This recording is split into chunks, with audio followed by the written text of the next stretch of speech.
Bismillahirrahmanirrahim. Assalamualaikum warahmatullahi wabarakatuh. Alhamdulillahi rabbil alamin. Wal aqibatu lil muttaqin wa la udwana illa 'alal zalimin wal mu'tadin.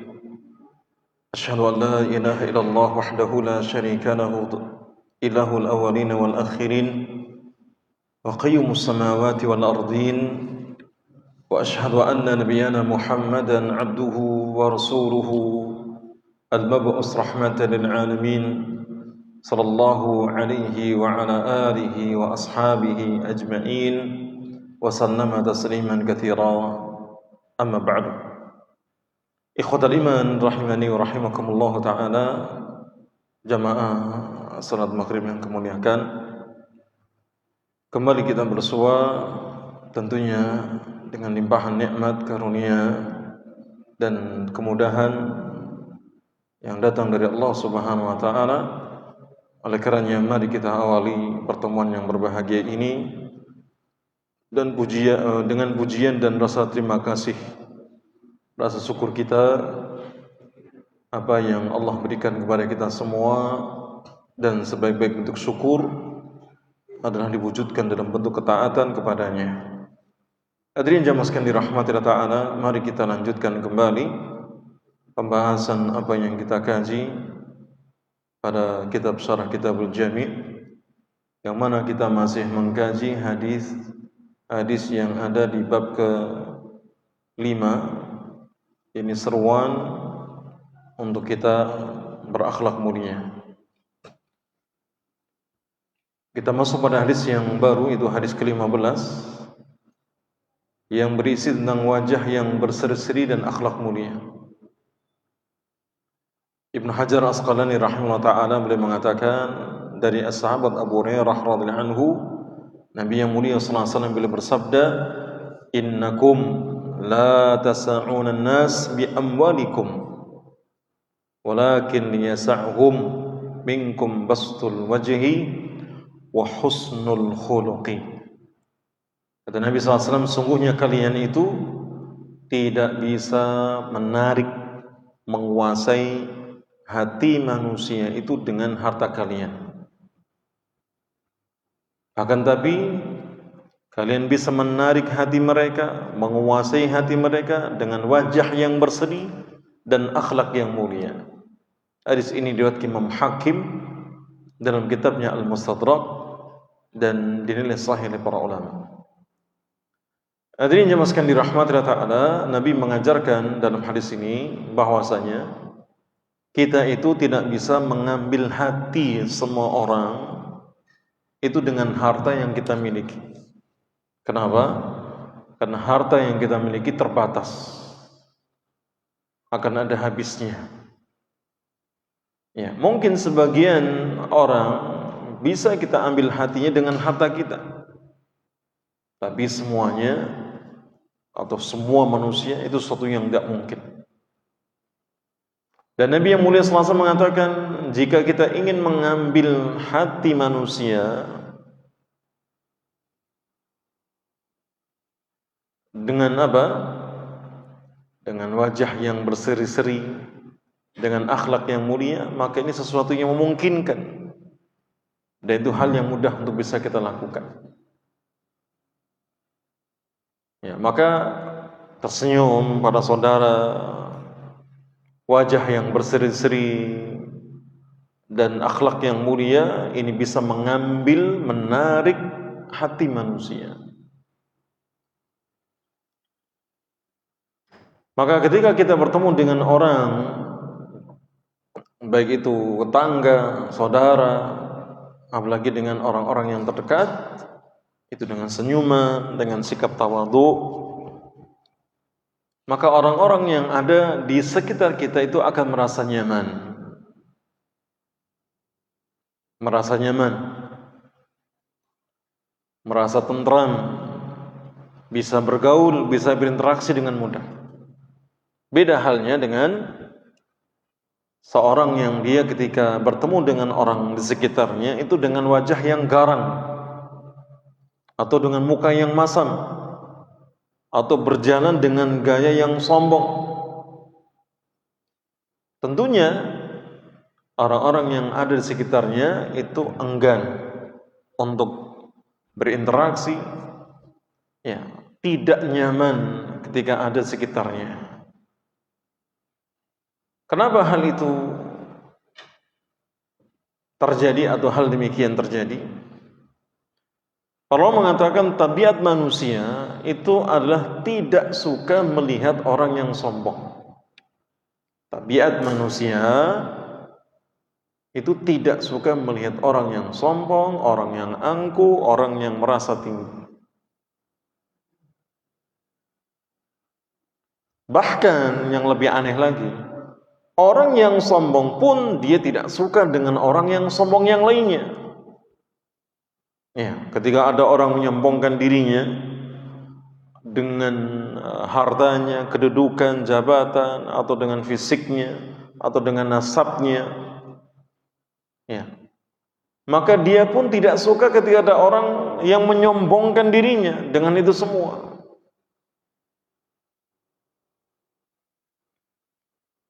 Lain cerita ketika seorang itu bersikap tawadhu, rendah hati, murah senyum, mudah berjabat tangan, tentu orang itu akan nyaman. Tentu orang-orang itu akan senang bersama kita. Maka yang seperti ini tidak perlu mengeluarkan harta untuk mengambil hatinya. Ya, cukup dengan budi pekerti, dengan akhlak yang mulia, dengan wajah yang berseri. Berdasarkan pengalaman,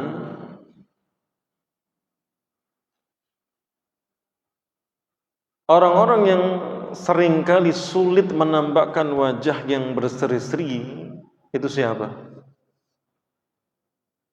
Berdasarkan kenyataan yang ada, siapa? Para wanita. Nggak tahu kalau ibu-ibu di sini mudah-mudahan enggak. Para wanita, para ibu-ibu itu seringkali sulit menampakkan wajah yang berseri-seri kepada wanita yang lain. Terkadang juga apa? Susah menampakkan akhlak yang mulia.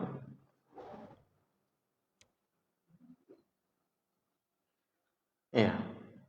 Terutama kepada siapa? Kepada suaminya atau kepada teman-temannya.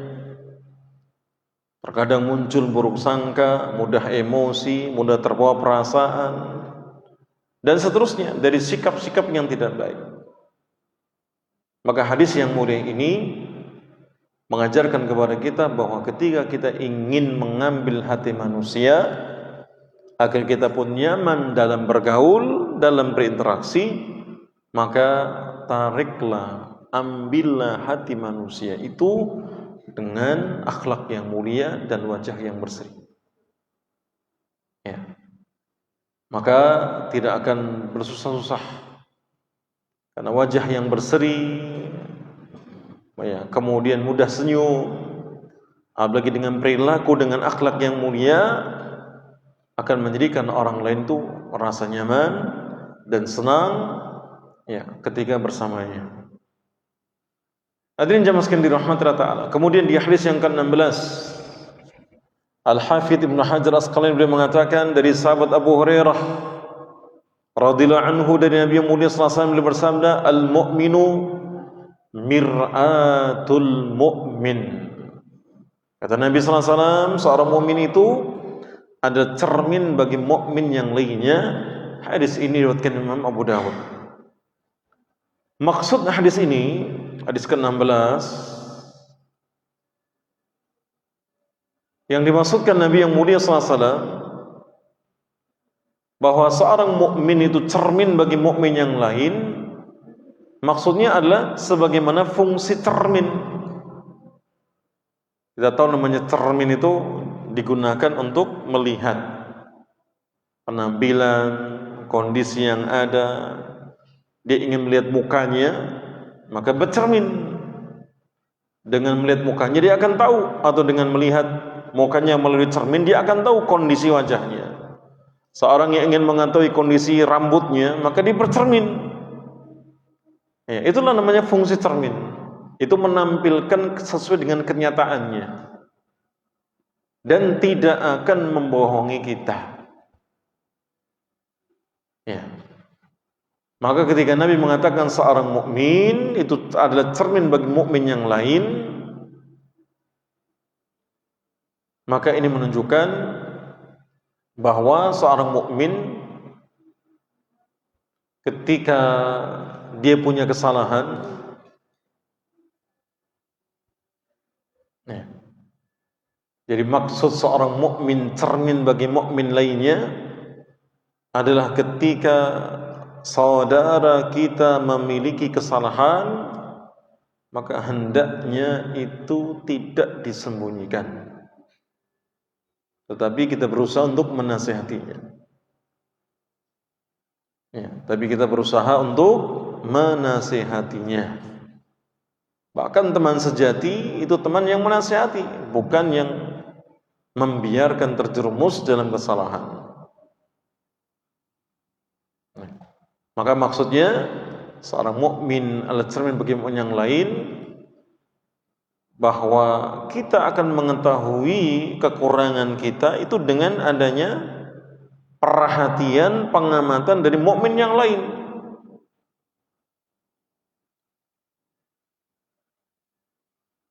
Karena mukmin yang lain itu cermin bagi kita untuk melihat kekurangan kita. Ya, cermin itu akan menampilkan apa adanya. Sesuatu yang baik akan terlihat baik, sesuatu yang buruk akan terlihat buruk. Cermin itu tidak munafik, tidak pula menjadi penjilat.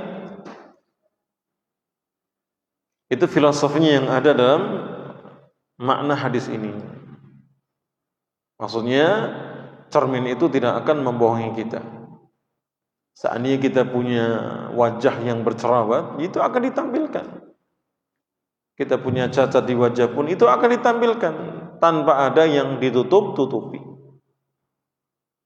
Maka ketika ada seorang mukmin yang punya kesalahan, hendaknya tidak disembunyikan, tapi berusaha untuk dinasehati.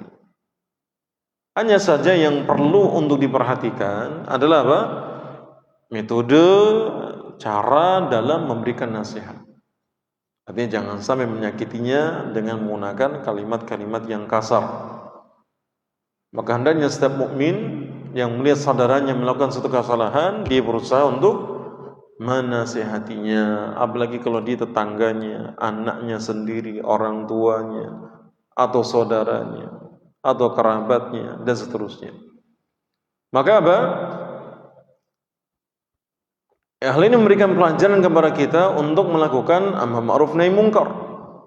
Konsekuensi dari suatu persahabatan karena Allah, konsekuensi dari amar nahi munkar adalah memberikan nasihat. Apalagi Nabi mengatakan apa? Ad-dinun nasihah. Agama itu adalah nasihat. Bahkan orang-orang yang beruntung, yang dikecualikan dari kebangkrutan, kerugian di dunia ini, salah satu sifat mereka adalah saling memberikan nasihat. Ya, kita sering dengar, bahkan masjid ini pun dinamakan dengan namanya, yaitu surah Al-Asr. Ya, wal asr innal insana lafi khusrin illa alladhina amanu wa 'amilus salihati wa tawassaw bil haqqi wa tawassaw bis sabr. Demi masa sungguhnya manusia itu benar-benar dalam kerugian kecuali orang-orang yang beriman, yang mengerjakan amal saleh, nasihat menasihati supaya menetapi kebenaran, nasihat menasihati supaya menetapi kesabaran. Sampai Al-Imam Syafi'i rahimahullah ta'ala mengatakan apa? Beliau mengatakan seandainya Allah Ta'ala tidak menurunkan surat atau tidak menurunkan hujah kecuali hanya surat ini, maka hal itu cukup bagi manusia untuk menjadikan mereka tersadarkan arti hidup di dunia ini. Kita tahu surat Al-Asr ini surah Makkiyah. Ya, surah Makkiyah. Dan itu salah satu surat dan Al-Quran dari 114 surat. Kata Imam Syafi'i, seandainya Allah tidak menggunakan hujjah kepada manusia agar mereka sadar bahwasanya kehidupan dunia itu kehidupan sementara, mereka akan kembali kepada Allah, bahwasanya kehidupan di dunia itu kehidupan yang sifatnya mendatangkan kebangkrutan, kerugian, kecuali orang-orang yang beriman, yang beramal saleh, yang saling menasihati dalam kebenaran, dalam kesabaran, itu sudah cukup untuk menjadikan hujjah bagi mereka, agar mereka sadar akan hakikat kehidupan di dunia ini dan bagaimana menjadi orang-orang yang dikecualikan dari kerugian kebangkrutan. Maka hadirin jamaah sekalian dirahmati Allah Ta'ala,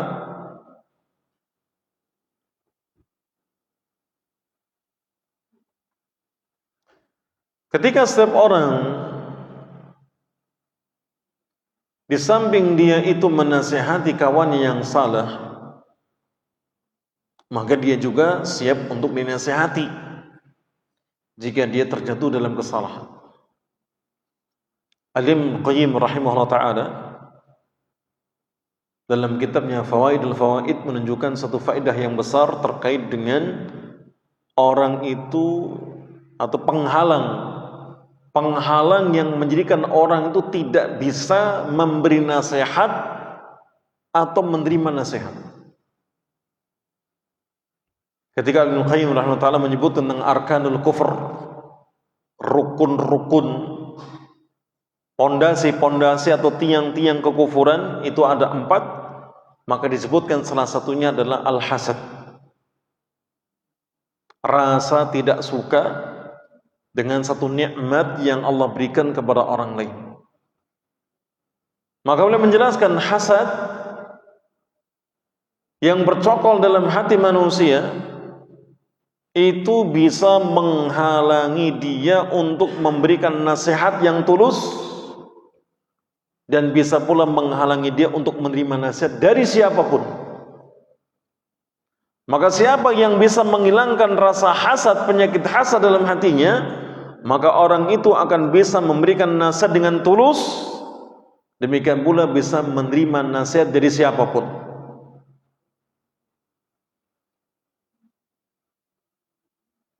Ya. Dan kenyataannya tidak sedikit orang yang hanya siap untuk menasihati tanpa siap dinasihati. Siap menasihati dalam tanda kutip, maksudnya apa? Membuka aibnya, membongkar aibnya. Karena penyakit hasad itu tidak mungkin dia akan memberikan nasihat yang tulus. Yang ada adalah dia membongkar aib tanpa siap untuk dinasihati. Maka hadirin jamaah sekalian dirahmati Allah Subhanahu wa taala, al-mu'minu mir'atul mu'min, seorang mukmin cermin bagi mukmin yang lain. Ini menunjukkan bahwasanya untuk mengetahui kekurangan pribadi kita masing-masing, terkadang kita perlu kawan yang tulus yang bisa berfungsi sebagai cermin. Maka betapa sering seorang memiliki kekurangan namun dia tidak menyadarinya. Dia perlu kepada kawan-kawan yang menjadi cermin baginya. Dengan berkawan dengannya, kita akan mengetahui kekurangan kita yang siap untuk diperbaiki. Ya. Kemudian kita masuk pada hadis yang berikutnya, hadis ke-17. Keutamaan bergaul dengan orang yang sekitarnya. Masih terkait dengan motivasi agar kita berakhlak mulia. Dalam hadis yang sahih dari sahabat Ibnu Umar yang diriwayatkan Imam Tirmidzi dan Ibnu Majah, Rasulullah SAW beliau bersabda, al-mu'minul ladzi yukhalitun nasa wa yasbiru ala adhahum khairun minal mu'minil ladzi la yukhalitun nas wa la yasbiru ala adhahum. Orang mukmin yang bergaul dengan mukmin yang lainnya atau dengan manusia pada umumnya lantas bersabar terhadap kejahatan, keburukan mereka, maka itu lebih baik daripada orang mukmin yang tidak bergaul dengan manusia dan tidak bersabar terhadap gangguan mereka. Di hadis ini jemaah sekalian dirahmatillah taala menunjukkan bahwa keadaan mukmin itu tidak satu tingkatan. Nabi mengatakan seorang mukmin yang dia yukhalid, ini bergaul, berinteraksi, bergaul, nyerawung gitu dengan tetangganya, dengan orang-orang sekitarnya, itu lebih baik dengan mukmin yang tidak mau bergaul, dengan catatan sabar. Karena Nabi mengatakan wa yasbiru ala adzahum, dia sabar terhadap gangguan mereka. Maka hadis ini menunjukkan keadaan mukmin itu bertingkat-tingkat. Ada mukmin yang sibuk dengan dirinya sendiri. Ada mukmin yang berusaha bergaul dengan masyarakat sekitarnya. Ini kan keadaan yang berbeda. Maka syariat Nabi yang mulia sallallahu alaihi wasallam, pembawa syariat dari Allah Ta'ala, itu mendorong agar kita menjadi makhluk yang bergaul, yang bersosial, yang berinteraksi dengan yang lainnya.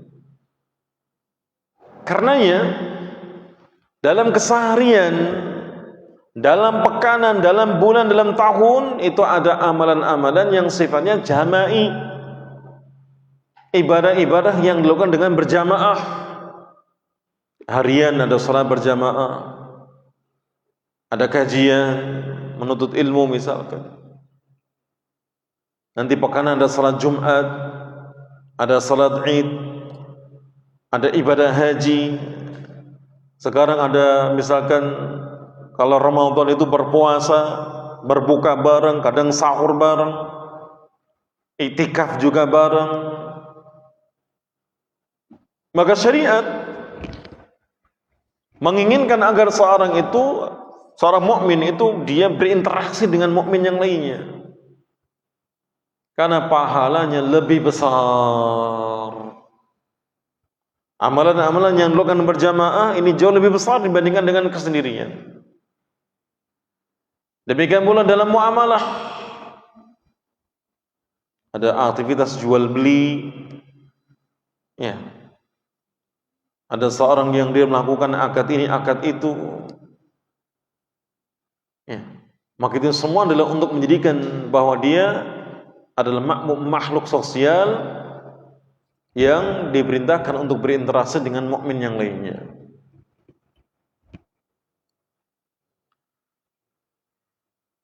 Maka seorang yang dia berusaha untuk bermuamalah, berinteraksi, bergaul dengan orang-orang sekitarnya, kemudian dia bersabar atas gangguan mereka, maka inilah yang dinamakan mukmin yang lebih baik.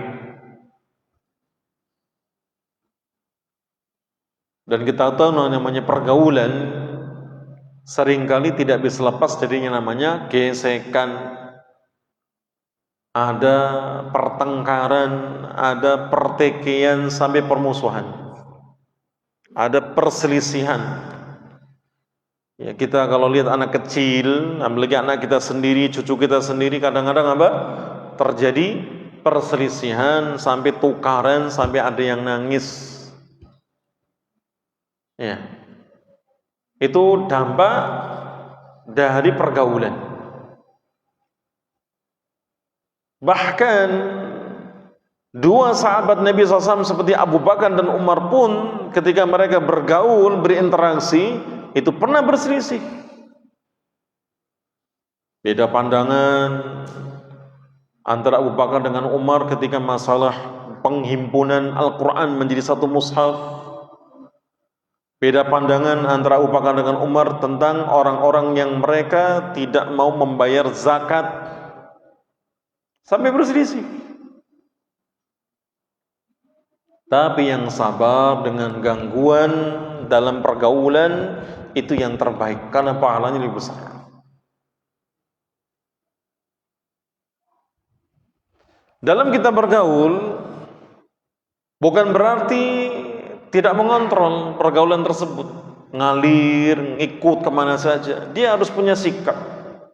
Seorang mukmin ketika berteman dengan teman yang lain, misalkan mukmin yang kok diajak bermaksiat, diajak untuk berbuat dosa, maka ajakan yang seperti ini tidak perlu untuk ditanggapi, diiyakan. Ya. Diajak untuk berjudi, minum khamr, diajak untuk merokok misalkan, ya, maka tidak perlu untuk dihiraukan.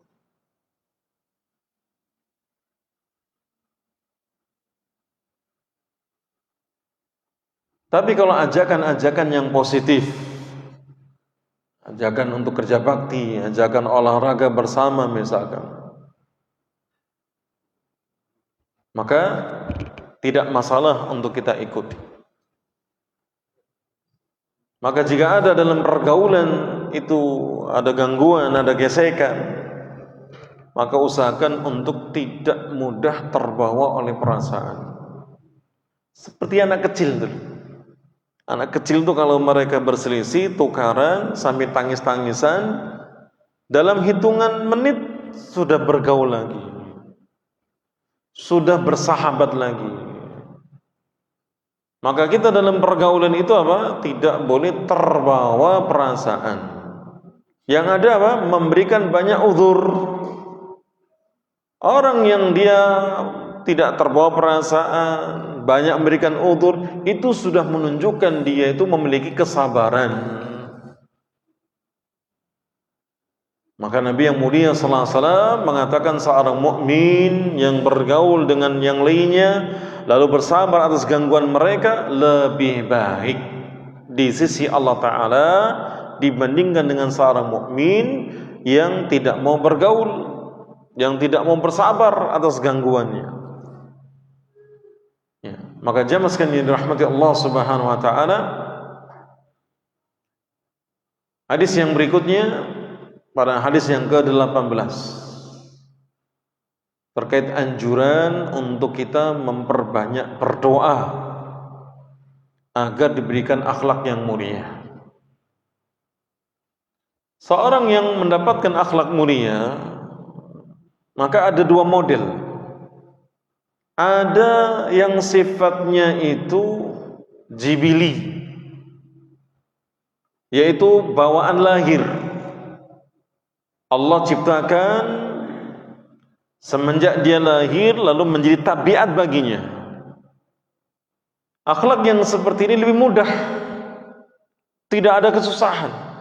Kenapa? Karena dia memiliki akhlak yang mulia itu sejak lahir. Yang kedua, ada yang namanya akhlak yang mulia itu yang sifatnya kasbi, usaha. Dia berusaha. Dari dua akhlak ini semuanya adalah pemberian dari Allah Subhanahu wa taala. Maka yang menjadikan seorang itu berakhlak mulia itu Allah. Tapi seorang mendapatkannya dengan dua hal ini, dengan pemberian Allah sejak lahir atau dengan usaha dia. Nabi mengatakan innamal hilmu bitahallub, sungguhnya sikap lemah lembut, sabar, ya, tidak tergesa-gesa, itu ya dengan belajar untuk bersikap lemah lembut. Ya. Siapa yang dia belajar untuk bersabar, maka Allah akan jadikan dia bersabar. Ini menunjukkan bahwasanya ada akhlak-akhlak yang itu perlu untuk diusahakan. Ya, misalkan ada orang punya sifat pemalu. Kalau itu pemalunya adalah tabiat bawaan lahir, berarti sifatnya jibili. Tapi kalau ada orang dia belajar untuk memiliki rasa malu, ini berarti adalah akhlak yang sifatnya diusahakan. Dua-duanya pemberian dari Allah Ta'ala. Salah satu di antara bentuk usaha agar seorang dia itu memiliki akhlak yang mulia adalah berdoa. Karena berdoa kepada Allah, meminta kepadanya, itu adalah a'dhamu tawakkul, ketawakalan yang paling besar. Maka dalam hadis yang ke-18 ini, Al-Hafidz Ibnu Hajar Asqalani membawakan satu hadis dari Abdullah bin Mas'ud yang diriwayatkan Imam Ahmad tentang isi doa Nabi sallallahu alaihi wasallam yang meminta kepada Allah Subhanahu wa taala agar diberikan akhlak yang mulia. Rasulullah SAW beliau bersabda, Allahumma ahsanta khalqi fahassin khuluqi. Ya Allah, sebagaimana Engkau telah memperbagus ciptaanku, maka baguskanlah akhlakku. Kata Nabi yang mulia sallallahu alaihi wasallam dalam satu doanya. Jadi doa yang agung, doa yang mudah, doa yang perlu untuk kita panjatkan sebagaimana yang Nabi contohkan kepada kita. Maka tidak boleh seorang bergantung dengan usahanya, belajar sabar, akhirnya hilang kesabarannya dengan mengatakan kesabaranku sudah habis. Padahal yang menjadikan dia sabar itu Allah Subhanahu wa taala. Yang menjadikan dia itu kemudian tegar itu Allah Subhanahu wa taala. Yang menjadikan dia kuat menjalani ujian kehidupan itu Allah Subhanahu wa taala. Sehingga tidak ada kalimat sabarannya sudah habis. Ya, itu menunjukkan kita enggak boleh bergantung kepada selain Allah. Maka dalam doa ini, Allahumma kama ahsanta atau Allahumma ahsanta khalqi fahassin khuluqi, ini terdapat bentuk tawasul. Tawasul itu perantara. Tawasul itu perantara. Sebaik-baik tawasul kata ketika berdoa kepada Allah itu adalah berdoa melalui nama-namanya, melalui sifat-sifatnya, atau melalui perbuatan-perbuatan Allah Ta'ala. Dan dalam doa ini ketika Nabi mengatakan Allahumma ahsanta khalqi, ini berarti bertawasul dengan perbuatan Allah. Yaitu perbuatan Allah menciptakan kita dalam bentuk yang terbaik. Laqad khalaqnal insana fi ahsani taqwim. Sungguh kami telah ciptakan manusia itu sebaik-baik bentuk. Maka ya Allah, Engkau telah memperbagus akhlakku atau ciptaanku. Ini berarti apa? Tawasul dengan ciptaan Allah atau dengan perbuatan Allah Ta'ala. Ya, dan kita tahu di antara makhluk Allah Ta'ala yang paling baik bentuk ciptaannya adalah manusia, yang paling baik berdasarkan dalil ayat ini. Laqad khalaqnal insana fi ahsani taqwim. Maka ada kejadian, ada seorang suami dia gombal kepada istrinya dengan kalimat, istriku, kamu itu paling cantik, wajahmu paling cantik. Kalau rembulan itu lebih cantik darimu, jatuh talak kepadamu.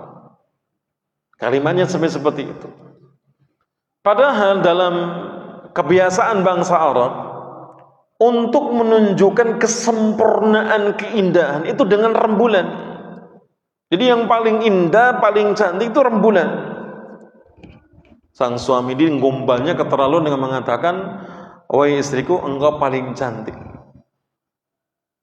Kalau rembulan lebih cantik darimu, maka jatuh talak. Maka sang istri ini menganggap suaminya telah mentalaknya, sehingga sang istri tidak mau dideketin, jatuh talak satu. Karena sang istri menganggap dirinya tidak mungkin seindah sebagus rembulan. Ya, karena puncak gambaran keindahan, kecantikan itu rembulan di bulan purnama. Akhirnya sang istri mengatakan, kamu enggak boleh mendekati aku sampai kamu bertanya kepada seorang yang berilmu, seorang ulama, tentang apa yang kamu ucapkan itu kalimat talak atau bukan. Ketika ditanyakan kepada seorang ulama, maka ulama itu berdalil dengan ayat ini, laqad khalaqnal insana fi ahsani taqwim. Sungguh kami telah ciptakan manusia sebaik-baik bentuk. Ya, maka bukan kalimat talak. sehingga tidak dianggap jatuh talak bagi istrinya. Maka dengan fatwa tersebut akhirnya sang istri pun dia menerima suaminya kembali karena bukan kalimat talak. Hadirin jamaah sekalian dirahmati Allah Ta'ala.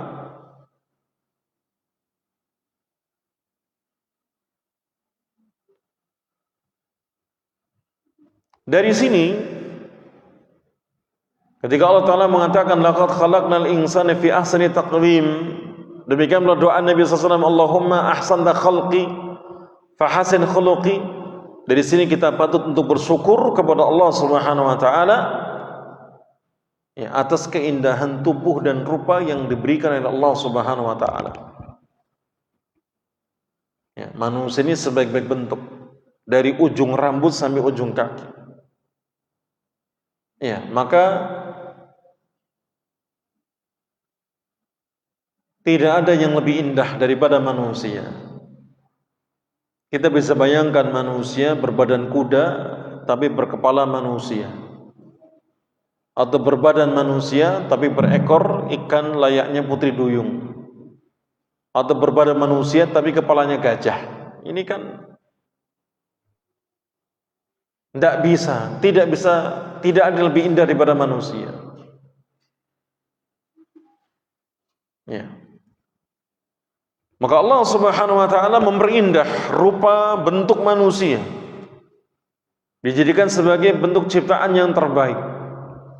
Di situ kemudian Nabi sallallahu alaihi wasallam ketika bertawasul dengan perbuatan Allah taala dalam menciptakan manusia dalam sebaik-baik bentuk, kemudian Nabi sallallahu alaihi wasallam berdoa kepada Allah taala ya, untuk memperpindah akhlak. Maka sebagaimana Allah Ta'ala telah memperindah tubuh dan rupa kita, maka kita juga memohon agar Allah Ta'ala memperindah akhlak kita. Maka jika seorang memiliki akhlak yang mulia, di antara dampak yang positif, tentunya akhlak yang mulia dampaknya semuanya baik. Apa itu? Orang akan nyaman duduk bersamanya. Tapi kalau ada orang yang dia berakhlak buruk, dipastikan orang itu tidak akan nyaman duduk di sebelahnya, bahkan selalu ingin meninggalkannya saat bersamanya. Ya.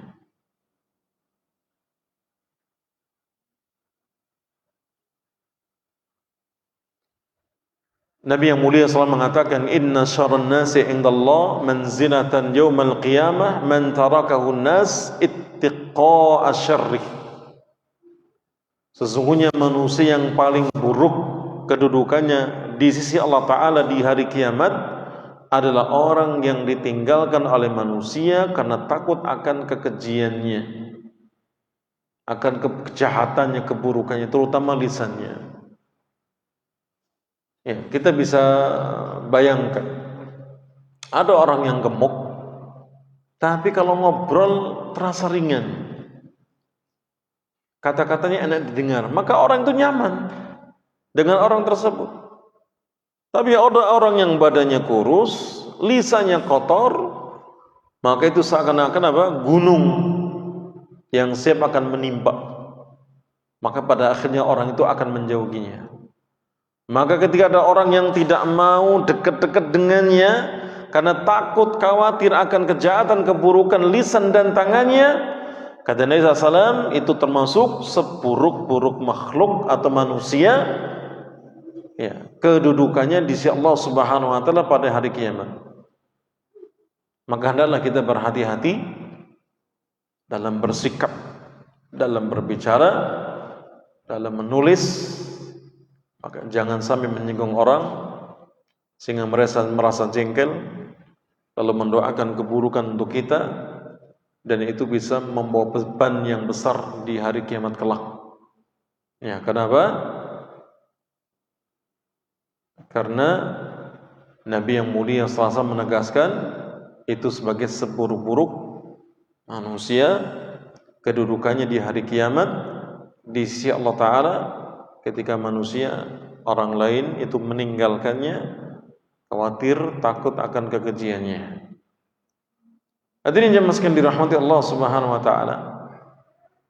Kemudian di antara akhlak mulia yang sangat dianjurkan dalam Islam, dalam syariat, adalah mendamaikan dua orang yang bersengketa. Mendamaikan dua orang yang bersengketa. Ini ibadah yang sangat memiliki keterkaitan erat dengan masalah akhlak. Ada beberapa dalil yang menunjukkan tentang pentingnya mendamaikan orang yang sedang bertikai. Yang pertama, ibadah-ibadah yang manfaatnya berkaitan dengan orang lain itu lebih utama daripada ibadah-ibadah yang manfaatnya hanya terbatas pada pelakunya. Ada amal yang sifatnya muta'addi dan ghair muta'addi. Orang kalau belajar fi'il, itu kan ada fi'il muta'addi, ada fi'il ghair muta'addi. Dalam amalan pun juga sama. Muta'addi itu amalan yang berpengaruh kepada yang lainnya. Ada dampak baik kepada yang lainnya. Kalau yang ghair muta'addi berarti amal itu yang sifatnya hanya untuk dirinya sendiri. Nah, ibadah-ibadah yang berkaitan dengan orang lain, manfaatnya untuk orang lain, itu lebih utama di sisi Allah Ta'ala dibandingkan ibadah-ibadah yang manfaatnya hanya terbatas pada pelakunya. Misalkan Nabi mengatakan dhahabal muftirunal yawma bil ajr. Orang-orang yang berbuka puasa pada hari ini mendapatkan ganjaran besar. Hadis ini itu Rasulullah SAW beliau berkata dalam satu medan jihad. Dalam satu medan jihad.